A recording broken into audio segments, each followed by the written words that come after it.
जय हिंद दोस्तों, आपका स्वागत है आपके अपने पसंदीदा चैनल स्टडी एंड अपडेट्स में। जय हिंद दोस्तों, मैं लोकेश तिवारी स्वागत करता हूं आपका अपने पसंदीदा चैनल स्टडी एंड अपडेट्स में। आज हम कंटिन्यू करने जा रहे हैं हमारी ज्योग्राफी की क्लासेस। आज हमारी ज्योग्राफी की 4th क्लास है और यह हमारी ज्योग्राफी की लास्ट क्लास होगी। इससे पहले हमने ज्योग्राफी की 3 क्लासेस कर ली हैं। लास्ट क्लास में अगर आपको याद होगा तो हमने इंडियन ज्योग्राफी का पार्ट 1 किया था और मैंने कहा था कि इंडियन ज्योग्राफी को हम आगे कंटिन्यू करेंगे अगली क्लास में।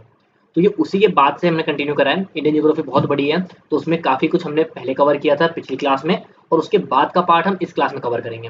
फिर उसके ऊपर हम कुछ क्वेश्चंस करेंगे और इसके बाद हमारी ज्योग्राफी खत्म हो जाएगी। ये हमारी ज्योग्राफी है जो आपके एग्जाम के पैटर्न के अकॉर्डिंग है, वो खत्म हो जाएगी। ठीक है, तो शुरू करते हैं हमारी। तो हमारी क्लास कौन सी है? आज है हमारी ज्योग्राफी की 4th क्लास। चलिए शुरू करते हैं। तो सबसे पहले जो हमें पढ़ना है पार्ट 2 में वो है मिनरल रिसोर्सेज के बारे में, खनिज के स्रोत के बारे में। पहली बात, खनिज के टाइप्स क्या होते हैं? खनिज के प्रकार अगर बात करी जाए तो 3 तरह के होते हैं, मेटेलिक, नॉन मेटेलिक और रेडियो एक्टिव। यानी धात्विक लोह, गैर धातु और रेडियो अधर्मी। मेटेलिक मतलब जिसमें मेटल की तरह काम करे, मेटल धातु की तरह। तो क्या क्या हो सकते हैं? आयरन और कॉपर, एल्यूमिनियम, गोल्ड, सिल्वर, ये सारे मेटेलिक मेटल में आते हैं। नॉन मेटेलिक की बात करूँ तो कोल, कोयला, mica, petroleum, sulphur. Radioactive, uranium, thorium, जिससे आप एनर्जी प्रोड्यूस कर सकते हो, एनर्जी जनरेट कर सकते हो। ऐसे ही धात्विक लोह में आपने बताया मैंने आपको अयस्क, तांबा, एल्यूमिनियम, सोना वगैरह आ गया। गैर धातु में कोयला, अभ्रक, पेट्रोलियम, सल्फर हो गए। रेडियोधर्मी में यूरेनियम और थोरियम हो गए। ठीक, अब बढ़ते हैं हम mineral resources of India, Bharat के खनिज संसाधन, मतलब कि कौन से राज्य में कौन सा खनिज ज्यादा मात्रा में मिलता है हमें। चलिए बढ़ते हैं। सबसे पहले तो हमारा पहला खनिज है कोयला, कोल बहुत इंपॉर्टेंट है। कौन कौन से राज्यों में ज्यादा पाया जाता है? छत्तीसगढ़, उड़ीसा, झारखंड, मध्य प्रदेश। कोयले की खान कई सारी हैं, झारखंड में है, छत्तीसगढ़ में है, उड़ीसा में है, बहुत सारी हैं। दूसरा है हमारा कॉपर यानी तांबा। तांबा सबसे ज्यादा कहाँ मिलता है हमें? मध्य प्रदेश में मिलता है, राजस्थान में मिलता है, झारखंड है, कर्नाटका है। तीसरा है गोल्ड, सोना कहाँ कहाँ पे? कर्नाटका में है, आंध्र प्रदेश में है। आयरन, लोहा, उड़ीसा में, कर्नाटका में, गोवा में, छत्तीसगढ़ में। ऐसे ही हमारा बॉक्साइट, छत्तीसगढ़ में, आंध्र प्रदेश में, उड़ीसा में, गुजरात में। Petroleum, Mumbai highway, Gujarat, Assam. Diamond यानी हीरा, मध्य प्रदेश के पन्ना में और उत्तर प्रदेश के बांदा में। यहाँ पे ज़्यादातर ये प्रचुर मात्रा में पाए जाते हैं। अगर आपने गौर किया तो ये जितनी भी मैंने आपको जगहें बताई हैं ये सारी पठारी इलाका है। पठारी मतलब ज़्यादातर जितने खनिज पाए जाते हैं वो पठारी एरिया में पाए जाते हैं। तो जितना आपका ये छत्तीसगढ़, झारखंड, मध्य प्रदेश, आपका राजस्थान, थोड़ा बहुत गुजरात, आंध्र प्रदेश, ये सारा पठारी इलाके में आता है। तो यहाँ पे ज़्यादा खनिज पाए जाते हैं। ठीक, अब हम बात करते हैं सॉइल्स इन इंडिया, मतलब भारत में मिट्टी की कितने तरह के प्रकार पाई जाती है, हम उनके बारे में बात करते हैं। पहली है एलुवियल सॉइल यानी जलोढ़ मृदा। एलुवियल सॉइल में पोटास होता है, लाइम होता है, मगर नाइट्रोजन और फास्फोरस नहीं होता। कौन सी फसल यहाँ उगाई जाती है? ज़्यादातर राबी, खरीफ दोनों तरह की फसल उगाई जाती है, जैसे कि गेहूँ, चावल, शुगर केन, कॉटन, इस तरह की। कौन कौन से स्टेट्स में पाई जाती है एलुवियल सॉइल? पंजाब में, झारखंड में, बिहार में, उत्तर प्रदेश में। ठीक, अगली है हमारी ब्लैक सॉइल यानी काली मृदा। इसमें आयरन होता है, लाइम होता है, एल्यूमिनियम है, मैग्नीशियम है, कैल्शियम है, मगर नाइट्रोजन, फास्फोरस, हुमस इसमें भी नहीं होता। फसलें कौन कौन सी हैं? कपास यानी कॉटन, गन्ना, शुगर केन, राइस, चावल भी है। कहाँ पे?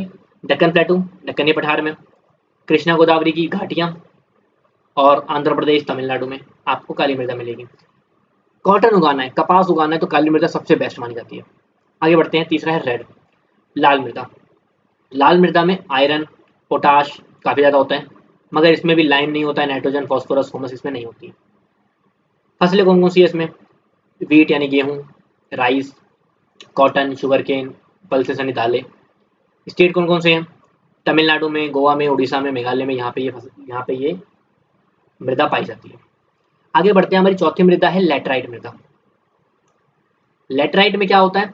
आयरन काफ़ी मात्रा में होता है, मगर सिलिका, चूना, फास्फोरस, पोटास, ह्यूमस इसमें नहीं होते हैं।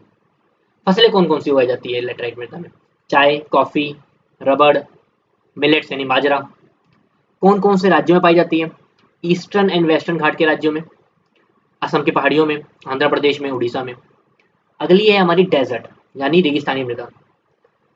इसमें सॉल्युबल सॉल्ट्स होते हैं, मगर इसमें ऑर्गेनिक मैटर नहीं होते हैं। ज़्यादातर तो ये किसी भी फसल उगाने में अच्छी नहीं होती है, बट हाँ कुछ ऐसी फसलें जो सूखे प्रतिरोधी उसमें उग जाती हैं, जैसे कि बाजरा, चूना, जौ, मक्का या कुछ दालें, तो वो यहाँ उगाई जाती हैं, मगर उसके लिए भी सिंचाई चाहिए होती है काफ़ी ज़्यादा। कौन-कौन से राज्यों में आपको डेज़र्ट सॉइल मिलेगी? आपको तो पता ही है, राजस्थान का काफ़ी हिस्सा पाया जाता है और कुछ हिस्सा गुजरात का है, ठीक है? तो राजस्थान का वेस्ट एंड नॉर्थ वेस्ट हिस्सा और नॉर्थ गुजरात, ठीक? तो यहाँ हमारा सॉइल के टाइप्स खत्म होते ही कौन-कौन से हमें मृदा के प्रकार पढ़ने हैं। अब आगे बढ़ते हैं हम, आगे है हमारा ट्रांसपोर्टेशन इन इंडिया, भारत में परिवहन के बारे में। तो अगर हम परिवहन की बात करें तो हमारे पास 4 तरीके होते हैं, रेलवेज़, रोडवेज़, वाटरवेज़ और एयरवेज़, ठीक है? तो सबसे पहले बात करते हैं रेलवेज़ की, माने रेलवे की। Indian railway system is the largest in Asia and the 4th largest in the world. भारतीय रेलवे प्रणाली एशिया में सबसे बड़ी और दुनिया में चौथी सबसे बड़ी है। The different railways operate in 3 different gauge, namely broad gauge, meter gauge, narrow gauge। भारतीय रेलवे 3 अलग-अलग गेजों में काम करता है, अर्थात broad gauge, metre gauge, narrow gauge. ये क्या है? मतलब ये ट्रेन के टाइप्स है, एक तरीके से आप ऐसे बोल सकते हो। इंडियन रेलवे जितनी नौकरियां प्रदान करता है ना, ये पूरे विश्व में सबसे ज़्यादा एक ऐसी संस्था है, सबसे ज़्यादा नौकरी प्रदान करता है किन्हीं लोगों को। The longest railway platform in India is now Gorakhpur with a stretch of around 1.3 kilometre. Bharat में सबसे लंबा रेलवे प्लेटफॉर्म गोरखपुर का है, जिसकी लंबाई लगभग 1.3 किलोमीटर है। आइए बढ़ते हैं कुछ रेलवे जोन्स के बारे में, कुछ जोन्स और उनके हेडक्वार्टर्स। जोन्स तो बहुत सारे हैं, बट मैं आपको मेन मेन जोन्स के बारे में बताता हूँ। तो हमारा पहला रेलवे क्षेत्र है सेंट्रल, इसका जो हेडक्वार्टर है वो मुंबई वीटी में है। दूसरा है ईस्टर्न जोन, जिसका कोलकाता में है। तीसरा है नॉर्दर्न जोन, उत्तरी जोन, जिसका न्यू दिल्ली में है। चौथा है हमारा साउथर्न जोन, जिसका चेन्नई में हेडक्वार्टर। पांचवा है हमारा वेस्टर्न जोन, जिसका है मुंबई चर्च गेट में। ये हेडक्वार्टर है इन रेलवे जोन्स के। है तो रेलवे जोन्स और भी, बट हमने मेन मेन यहाँ पढ़े हैं। आइए आगे बढ़ते हैं, हमारा अगला मीन्स ऑफ ट्रांसपोर्ट है road transport. India has one of the largest road network in the world, 33 lakh kilometre approx. It consist of national highways, state highways, major district roads and rural roads. भारत में दुनिया का सबसे बड़ा सड़क network है, लगभग 33 लाख किलोमीटर सड़क है। इसमें राष्ट्रीय राजमार्ग है, राजमार्ग है, प्रमुख जिला सड़कें हैं, ग्रामीण सड़कें शामिल हैं। NH44 is the longest highway of India which connect Srinagar to Kanyakumari. NH44 भारत का सबसे लंबा राजमार्ग है जो श्रीनगर को कन्याकुमारी जोड़ता है। NH47A is the smallest highway, ये केरला का है। NH47 सबसे छोटा राजमार्ग है। NH माने नेशनल हाईवे, ये NH की फुल फॉर्म होती है नेशनल हाईवे, ठीक। अब बढ़ते हैं वाटर ट्रांसपोर्ट की तरफ, जो कि है हमारा जल परिवहन। There are 6 waterways in India like NW1 Allahabad to Haldia. भारत में 6 जल मार्ग हैं, जैसे ये हमने NH को पढ़ा था नेशनल हाईवे, ऐसे ये NW होता है नेशनल वाटरवेज। टोटल 6 हैं, मैंने मेन आपको बता दिया कि जैसे ये इलाहाबाद टू हल्दिया, ऐसे 5 और भी हैं। ये आगे बढ़ते हैं, हमारा अगला है हमारा कुछ मेजर पोर्ट्स। बात आ रही है वाटर ट्रांसपोर्ट की, तो सिंपल सी बात है, पोर्ट्स का काम क्या होता है कि जहाँ से हमें सामान वगैरह लेके जाना है, ठीक है, आपको सामान मंगाना है, ये कोई सामान आता है आपके पास जर्मनी से, अमेरिका से या किसी भी देश से आता है, तो ज़्यादातर सामान हमारा जो आता है वो आता है पोर्ट्स के थ्रू, मतलब हमारा सी रूट से आता है, वाटरवेज के आता है। तो कुछ पोर्ट्स होंगे हमारे यहाँ, तो हमारे यहाँ पे टोटल मेन में 13 मेजर पोर्ट्स हैं। ये आपके कुछ वेस्टर्न कोस्ट है, कुछ आपके ईस्टर्न कोस्ट पर हैं पोर्ट्स। तो हमारा पहला है टाइडल पोर्ट कांडला, जो गुजरात का है। दूसरा है मुंबई, महाराष्ट्र में है। तीसरा है जेएल नेहरू, जवाहरलाल नेहरू पोर्ट, ये आपका महाराष्ट्र में है। मोरमुगांव, गोवा का पोर्ट है ये। मैंगलोर, कर्नाटका में है ये पोर्ट। कोचिन, केरला का पोर्ट है। मुंबई जो आपका महाराष्ट्र पोर्ट है, ये सबसे बड़ा और सबसे बिजिएस्ट आज के टाइम का प्रेजेंट पोर्ट है। ईस्टर्न पोर्ट की तरफ आते हैं, पूर्वी तट की तरफ, तो यहाँ पे पारादीप उड़ीसा का है ये। विशाखापट्टनम आंध्र प्रदेश का है। चेन्नई पोर्ट तमिलनाडु का है। एन्नोर पोर्ट तमिलनाडु का है। तूतीकोरन तमिलनाडु का है। Port Blair port Andaman and Nicobar का है। और कोलाकेल ये आपका तमिलनाडु का पोर्ट है। ये कुछ पोर्ट्स हैं। देखिए इंडिया में थोड़ा हिसाब बांट रखा है कि ऐसा नहीं कि किसी भी पोर्ट से आप कुछ भी भेज दीजिए, ऐसा नहीं है। कुछ देश बांट रखे हैं कि भाई इस देश की यहाँ पे कुछ अगर मैं यहाँ से शिप जानी है तो वो इसी पोर्ट से जाएगी, या कोई सामान आना है, जैसे अगर कपड़ा आना है, सूती आना है या कुछ और आना है, तो वो आपका सूरत पोर्ट पे आएगा या मुंबई पोर्ट पे आएगा। तो ऐसे बांट रखा है, तो इससे क्या होता है जो भीड़ होती है थोड़ी कम हो जाती है। आइए आगे बढ़ते हैं, हमारा अगला है एयर ट्रांसपोर्ट, हवाई परिवहन। In 1935, the Tata Airlines started its operation between Mumbai and Thiruvananthapuram, and in 1947 between Mumbai and Delhi। 1935 में टाटा एयरलाइंस ने मुंबई और तिरुवनंतपुरम के बीच में चलाई थी, और 1947 में मुंबई और दिल्ली के बीच में अपना परिचालन शुरू किया था। हमारे इंडिया में टोटल 12 इंटरनेशनल एयरपोर्ट्स हैं, 12 यानी 12। पहला राजीव गांधी इंटरनेशनल एयरपोर्ट, कहाँ पे है? हैदराबाद में। कैलिकट इंटरनेशनल एयरपोर्ट, कैलिकट में। छत्रपति शिवाजी इंटरनेशनल एयरपोर्ट, मुंबई में। बैंगलोर इंटरनेशनल एयरपोर्ट, बेंगलुरु में। ऐसे ही गोवा एयरपोर्ट इन वास्को ड गामा सिटी, ये आपका गोवा में। नेताजी सुभाष चंद्र बोस इंटरनेशनल एयरपोर्ट कोलकाता में। तिरुवनंतपुरम इंटरनेशनल एयरपोर्ट तिरुवनंतपुरम में। लोकप्रिय गोपीनाथ बोरडोलोई इंटरनेशनल एयरपोर्ट गुवाहाटी में। सरदार वल्लभ भाई पटेल इंटरनेशनल एयरपोर्ट आपके अहमदाबाद में। इंदिरा गांधी इंटरनेशनल एयरपोर्ट दिल्ली में, ये काफ़ी बिजिएस्ट एयरपोर्ट है। चेन्नई इंटरनेशनल एयरपोर्ट चेन्नई में। राजा सांसी इंटरनेशनल एयरपोर्ट अमृतसर में, अमृतसर नहीं पंजाब में। तो ये आपके कुछ मेजर इंटरनेशनल एयरपोर्ट्स थे। अब हम बढ़ते हैं important sanctuaries and national park, यानी कुछ अभयारण्य और राष्ट्रीय उद्यान के बारे में। सबसे पहला है काजीरंगा नेशनल पार्क, कहाँ पे है? असम में। किसके लिए रिजर्व है? वन हॉर्न राइनोसोरस के लिए, गौर, एलिफेंट एंड वाइल्ड बफेलो के लिए, माने एक सींग वाला गैंडा, गौर, हाथी और जंगली भैंसों के लिए। दूसरा है हमारा गिर फॉरेस्ट, कहाँ पे? गुजरात में। India biggest wild life sanctuary famous for गिर लाइन्स, गिर शेरों के लिए प्रसिद्ध भारत का सबसे बड़ा वन्यजीव अभयारण्य है ये।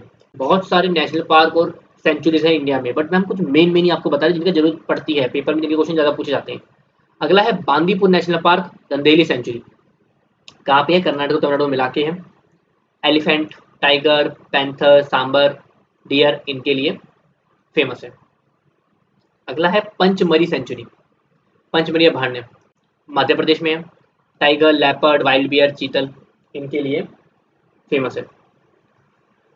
सिंपलीपाल सेंचुरी उड़ीसा में है। टाइगर, पैंथर, चीतल, नीलगाय यहाँ ज़्यादातर ये रिजर्व इनके लिए। दुधवा नेशनल पार्क उत्तर प्रदेश में है। टाइगर, पैंथर, नीलगाय, बार्किंग डियर, भौंकने वाला हिरन यहाँ पे आपको मिल जाएगा। Jim Corbett national park Uttarakhand में है। टाइगर, लेपर्ड, एलिफेंट इनके लिए ये रिजर्व है। ये कुछ आपके कुछ फेमस या इंपॉर्टेंट नेशनल पार्क थे। अब हम बढ़ते हैं बायोस्फीयर रिजर्व ऑफ इंडिया के बारे में। तो जैसे कि कई सारे हैं, ये भी हम कुछ बता रहे हैं। जैसे पहला है मानस, असम में है, ईस्ट हिमालयस का के टाइप का है ये। सिंपलीपाल उड़ीसा में है, दक्कन पेनिनसुला के टाइप्स का है ये। नंदा देवी उत्तराखंड में है, वेस्ट हिमालयस के टाइप का है ये। सुंदरबंस वेस्ट बंगाल में है, गंगेटिक डेल्टा के टाइप्स का है ये। देखिए बायोस्फीयर रिजर्व काफ़ी बड़े होते हैं, इनका एरिया काफ़ी बड़ा होता है। ठीक, तो यहाँ हमारा जो इंट्रोडक्शन हम करते हैं टॉपिक्स का वो खत्म होता है। इसमें हमने क्या क्या कवर किया मैं आपको दोबारा एक बार थोड़ा सा रिकैप कर देता हूँ। सबसे पहले हमने जब स्टार्ट किया तो सबसे पहले हमने जिसमें कवर किया वो था हमारा मिनरल रिसोर्सेज के बारे में। फिर हमने type mineral resource of India के बारे में पढ़ा, कौन कौन से रिसोर्स कहाँ कहाँ पाए जाते हैं। फिर कुछ सॉइल्स के बारे में पढ़ा कि भारत में किस तरह की मिट्टी पाई जाती है। फिर हमने ट्रांसपोर्टेशन के बारे में पढ़ा, रेलवे, रोडवे, वाटरवे, एयरवे के बारे में, फेमस एयरपोर्ट देखे। उसके बाद फिर हमने स्टार्ट किया सेंचुरीज, नेशनल पार्क के बारे में। फिर लास्ट में हमने क्या किया? बायोस्फीयर रिजर्व के बारे में। ये कुछ थोड़ा सा आपका इंट्रोडक्शन, यहाँ पे आपका जियोग्राफी का इंट्रोडक्शन खत्म होता है। अब इनके ऊपर कुछ क्वेश्चंस करते हैं। ये क्वेश्चन अब करने जा रहे हैं, क्वेश्चन सिर्फ इसी के ऊपर नहीं है, जो आपने लास्ट क्लास में पढ़ा था उनको मिलाकर ही है, मतलब उनके भी क्वेश्चन इसमें आएंगे। ठीक है, तो स्टार्ट करते हैं। हमारा पहला क्वेश्चन है, which one of the following agency markets steel for the public sector plants? निम्नलिखित में से कौन सा एजेंसी बाजार है जो सार्वजनिक क्षेत्र के संयंत्रों के लिए स्टील देता है या प्रोड्यूस करता है? वो है आपका सेल। सेल की फुल फॉर्म है Steel Authority of India Limited. S for steel, A for authority, I for India, L for limited. Steel Authority of India Limited. SAIL is one of the largest steel company in India and one of the top steel makers in the world. SAIL जो है आपका पूरे भारत में सबसे बड़ी steel company है और world में टॉप मेकर्स में गिनी जाती है। सेल के 5 इंटीग्रेटेड स्टील प्लांट्स हैं और 3 स्पेशल प्लांट्स हैं। ठीक, तो इसका आंसर क्या आपका सी, सेल। सेल इसका आंसर है। आइए बढ़ते हैं अगले क्वेश्चन जो कि हमारा, the central drug research institute of India is located at.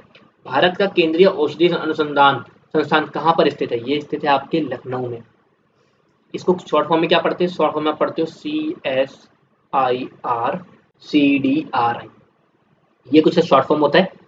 CSIR यानी council of scientific and industrial research और CDRI माने central drug research institute of India. It was inaugurated on 17 February 1951 by first prime minister Shri Jawaharlal Nehru with a vision to strengthen and advance the field of drug research in India। इसकी शुरुआत 17 फरवरी 1951 में करी गई थी। किसके द्वारा? जवाहरलाल नेहरू जी के द्वारा। विजन क्या था, सोच क्या थी कि भारत में किस तरह से हम मजबूत करें दवाइयों के उसको, या किस तरह से रिसर्च को बढ़ाया जाए। ठीक, इसका आंसर क्या आपका डी, लखनऊ इसका आंसर है। आइए बढ़ते हैं अगले क्वेश्चन जो कि हमारा Jharia coal field is situated in dash district of Jharkhand. Jharia कोयला क्षेत्र डैश में स्थित है, यानी किस जिले में स्थित है? ये स्थित है धनबाद में। यहाँ पे कोल माइनिंग, झरिया में कोल माइनिंग 1894 से शुरू हुई थी और आज यहाँ पे 20 से ज़्यादा अंडरग्राउंड माइंस और कुछ तो ओपन भी है। इसका आंसर क्या आपका बी, धनबाद इसका आंसर है। आइए बढ़ते हैं अगले क्वेश्चन जो कि हमारा which state is rich in jute. कौन सा राज्य जूट से समृद्ध है? सबसे ज़्यादा जूट सबसे ज़्यादा कहाँ से मिलता है? यह है आपका वेस्ट बंगाल से। अब वेस्ट बंगाल से है 3 स्टेट, वेस्ट बंगाल, असम और बिहार, इन तीनों को जोड़ दिया जाए तो पूरे इंडिया का 98% जूट तो ये 3 मिलके देते हैं। मान लीजिए कितना ज़्यादा जूट मिलता होगा यहाँ से, तो इसका मतलब क्या आपका ए, वेस्ट बंगाल सबसे ज़्यादा जूट देता है। आइए बढ़ते हैं अगले सवाल जो कि हमारा India accounts for how many percentage of the total geographical land of the world. Bharat में विश्व की कुल भौगोलिक भूमि का कितने प्रतिशत हिस्सा है? देखिए भारत अगर एरिया के साथ जाए तो 7वें नंबर पे आता है और टोटल का माना जाए तो वो है 2.4%। पूरे विश्व का 2.4% जो लैंड है वो भारत में है। इंडिया का लैंड मास कितना है अगर बात करिए तो कितनी है? वो है आपकी 3.28 मिलियन किलोमीटर स्क्वायर। ये इंडिया का लैंड मास है। इसका आंसर क्या है? बी, 2.4% इसका आंसर है। आइए बढ़ते हैं अगले क्वेश्चन जो कि हमारा Sardar Sarovar dam is build on which river. Sardar Sarovar बांध किस नदी पर बनाया गया है? किस पे बना है? ये बना है आपका नर्मदा। नर्मदा नदी वेस्ट से बहने वाली सबसे बड़ी नदी है, अमरकंटक पठार से निकलती है जो मध्य प्रदेश में है और 5th लार्जेस्ट रिवर है हमारे इंडिया की। तो इसका आंसर क्या है? बी, नर्मदा इसका आंसर है। आइए बढ़ते हैं अगले क्वेश्चन जो कि हमारा which among the following states is the major producer of woollen goods in India. निम्नलिखित में से कौन सा राज्य भारत में ऊनी माल का प्रमुख उत्पादक है? वो है राजस्थान। राजस्थान क्योंकि यहाँ पे बहुत सारे गड़िए हैं, बहुत सारे लोग भेड़ पालते हैं, तो इसलिए राजस्थान इसका आंसर है।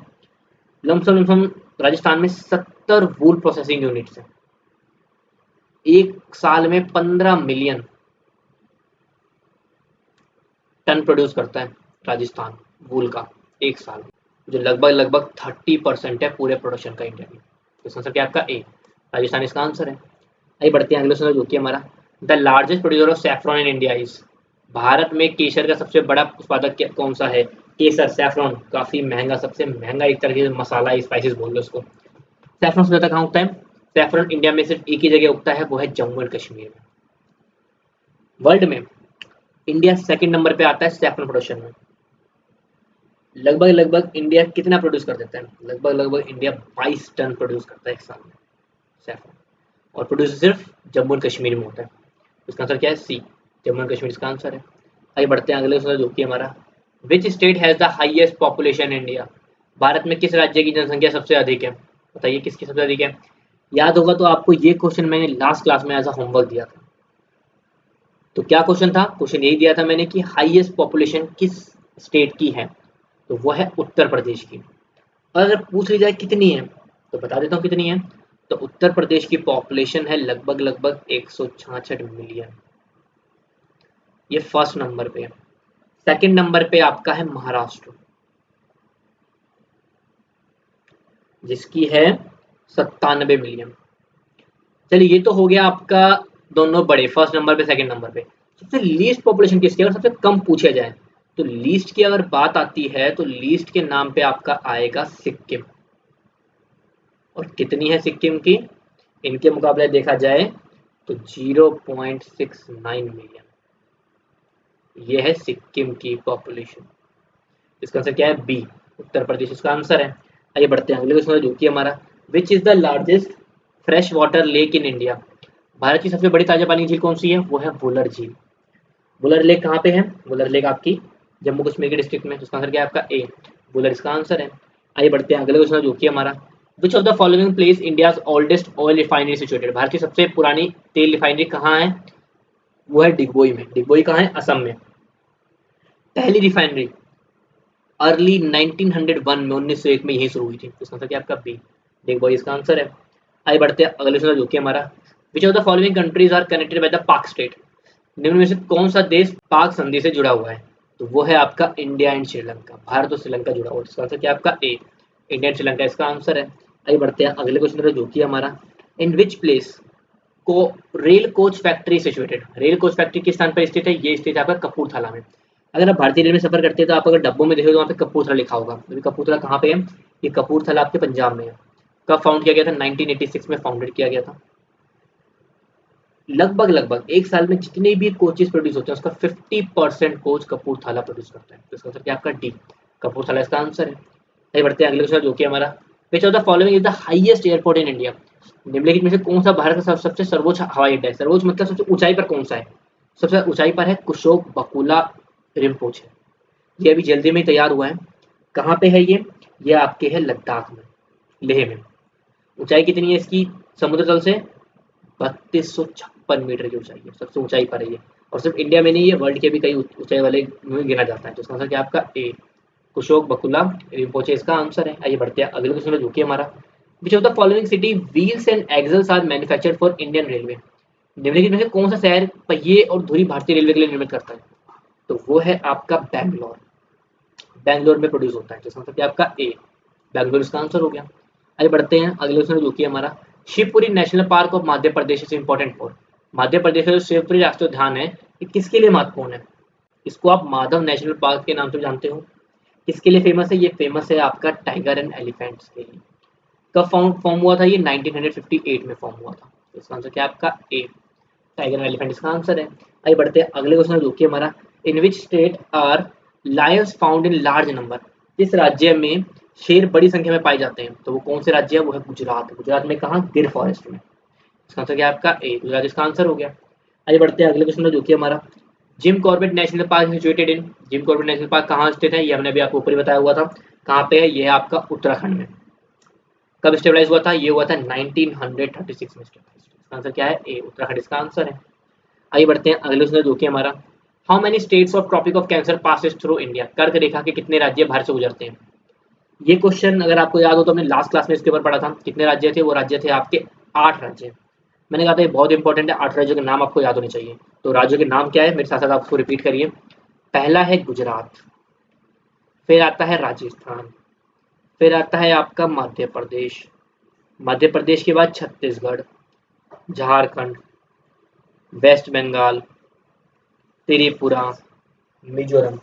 ये स्टेट्स हैं जहाँ से कर्क रेखा गुजरती है। तो कितने स्टेट्स हैं? 8। आंसर क्या है? बी, 8 इसका आंसर हो गया। आइए बढ़ते हैं अगले क्वेश्चन जो कि हमारा which state has the longest coast line in Indian state. भारतीय राज्यों में सबसे लंबी तटरेखा किस राज्य में है? वो है गुजरात में। ये भी हमने लास्ट वीडियो में करा था, लास्ट क्लास में किया था। तो इसका आंसर क्या है? डी, गुजरात इसका आंसर हो गया। आइए बढ़ते हैं अगले क्वेश्चन जो कि हमारा the boundary of which Indian state touches the border of most state. किस भारतीय राज्य की सीमा अधिकांश राज्यों की सीमा से छूती है? कंफ्यूजन बहुत होती है, आप यूपी और एमपी में कंफ्यूज होते हैं क्योंकि एमपी आप सोचते हैं एमपी एकदम मिडिल में है तो एमपी होगा, नहीं, इसका आंसर है यूपी, उत्तर प्रदेश। और उत्तर प्रदेश की सीमा कितने राज्यों से लगती है? अगर मिला लिया जाए तो 8 स्टेट और 1 यूनियन टेरिटरी, मतलब 9 से मिलती है। 8 स्टेट हैं और 1 यूनियन टेरिटरी है। 8 स्टेट्स के नाम उत्तराखंड, हिमाचल प्रदेश, हरियाणा, राजस्थान, मध्य प्रदेश, छत्तीसगढ़, बिहार, झारखंड और यूनियन टेरिटरी कौन सी है? दिल्ली। इसका आंसर क्या है आपका? डी, उत्तर प्रदेश का आंसर है। आइए बढ़ते हैं अगले क्वेश्चन जो कि हमारा eight which place do the reverse Alaknanda and Bhagirathi get the name of river Ganga. Devprayag में। देवप्रयाग में अलकनंदा और भागीरथी नदियों को उनका नाम मिलता है। तो इसका आंसर क्या है आपका? बी, देवप्रयाग इसका आंसर हो गया। आइए बढ़ते हैं अगले क्वेश्चन जो कि हमारा the largest river of peninsula India is. प्रायद्वीपीय भारत की सबसे लंबी नदी कौन सी है? वो है गोदावरी नदी। गोदावरी नदी को आप दक्षिण गंगा के नाम से भी जानते हो। इसका आंसर क्या है आपका? बी, गोदावरी इसका आंसर हो गया। आइए बढ़ते हैं अगले क्वेश्चन जो कि हमारा which state has the highest forest area in the country. किस राज्य में देश का सर्वाधिक वन क्षेत्र है? तो वो कौन सा राज्य है? वो राज्य है आपका मध्य प्रदेश। और कितना है फॉरेस्ट एरिया? वो है आपका लगभग मध्य प्रदेश का 77,482 किलोमीटर स्क्वायर में। ये तो लार्जेस्ट हो गया। सेकंड लार्जेस्ट कौन सा है? वो है आपका अरुणाचल प्रदेश का। कितना है उसका? 66,688 किलोमीटर स्क्वायर। इसका आंसर क्या हुआ? डी, मध्य प्रदेश का आंसर हो गया। आइए बढ़ते हैं अगले क्वेश्चन और आखिरी क्वेश्चन का जो कि हमारा by which is the golden quadrilateral project related to. स्वर्णिम चतुर्भुज परियोजना किसके द्वारा संबंधित है? ये है रोड ट्रांसपोर्ट के द्वारा। क्या कनेक्ट करता है ये? 4 मेट्रोपॉलिटन सिटीज कौन कौन सी है? दिल्ली, मुंबई, चेन्नई, कलकत्ता, इन सबको जोड़ता है। तो इसका आंसर क्या है? ए, रोड ट्रांसपोर्ट इसका आंसर है। तो यहाँ हमारी ज्योग्राफी की 4th क्लास खत्म होती है। ज्योग्राफी की 4th क्लास खत्म होते होते हमने इसके साथ में हमने पूरी ज्योग्राफी खत्म कर ली है, जो आपके exam SSC GD tradesman technical इन सब के लिए काफ़ी है। अब यहाँ हमने हिस्ट्री कंप्लीट करी, ज्योग्राफी कंप्लीट करी। अब हमारा अगला टास्क है इंडियन पॉलिटिक्स कंप्लीट करने का, माने हम इंडियन पॉलिटिक्स को कंप्लीट करेंगे, उसके बाद फिर इकोनॉमिक्स करेंगे। इस तरह आपको हम एसएसटी पूरी कंप्लीट कराएंगे। तो सीरीज से जुड़े रहिए। कोई परेशानी हो तो कमेंट करके पूछ सकते हैं। आपके लिए क्विज तैयार कर दिए गए हैं, उसका लिंक आपको डिस्क्रिप्शन में मिल जाएगा, आप उसको अटेम्प्ट करिए। आपको इसकी पीडीएफ चाहिए, जितना आपने क्वेश्चंस पढ़े, हमने कंटेंट समझाया, इसको आप ये आपको पूरी पीडीएफ के रूप में मिल सकता है। अगर आप चाहें तो हम इसको पीडीएफ के रूप में भी आपको उपलब्ध करा देंगे। उसके लिए आपको दिए गए डिस्क्रिप्शन में जो लिंक दिया गया है वहाँ पे आपको कॉन्टैक्ट करना पड़ेगा, वहाँ पे आपको इसकी पीडीएफ भी मिल जाएगी, जिससे कि आपको एक नोट्स के रूप में तैयार रहेगा और आप प्रैक्टिस कर सकते हैं। तो मिलते हैं आपसे अगली सीरीज में, तब तक के लिए नमस्कार।